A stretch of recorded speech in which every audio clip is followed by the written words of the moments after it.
السلام علیکم مینوال امید لرم چې تاسو به ټول روغ جوړ به وئ د لنډ کوټل کې عزتمنو د پرایمري سکول استاده عزتمنو چا بېدردۍ سره وژلې ده. راځئ مینوال چې د دې اصلي قاتل څوک دی معلوم شوی دی، پولیسو ګرفتار کړی دی. د دې معلومات نه مخکې اول زه تاسو ته دا یادګینه وکړم، تاسو کو چېرې زموږ په دې سوپر کلیک چینل کې نوي وئ، چینل هم نوي سبسکرایب کړئ.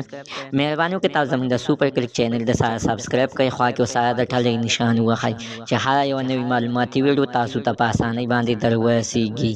عزتمنو د سکول د پرایمري سکول استاده دغه چې ده د عزتمنو خپل اصل کې د بنو اوسېدونکې وه. د دې ډیپټي دلته کې په لنډ کوتل کې لګېدلې وه، ورسره خپل ښځه بچي یعنې ښځه او خاوند او بچي م ورسه و. عزتمنو دغې ښځې سره یعنې خپل خاوند بچي هم په دغه ځای کې اوسېدل.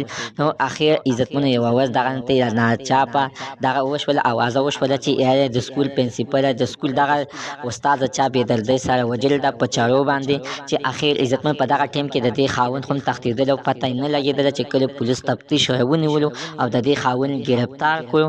نو عزتمنو خاوند یې وویل چې او دا ما وژلې ده، ما حلاله کړې ده د دغې دپاره چې یعنې دی به ما ته د خاوند په نظر باندې نه کتل او دی به ما ته نه سپک نظر کوي، ما ته به بار بار دغه پیغور راکولو چې ته زما پیسو ته ناست چې زه کله چې دا ډیپټي ونه کړم نو ته به اخر څه خورې. نو دا خبرې په ما باندې ډېرې زیاتې سختې بدې ولګېدلې. زه مجبوره شوم بازار ته لاړم، چاره مې واخیستله او په بېقاعده شاپرسه کې مې بنده کړه چې کله چې دا ډیپټۍ نه واپس راغله او سره غرمه شوله چې څه ټایم کې ویده کېدله نو دا ما یعنې حلاله کړله.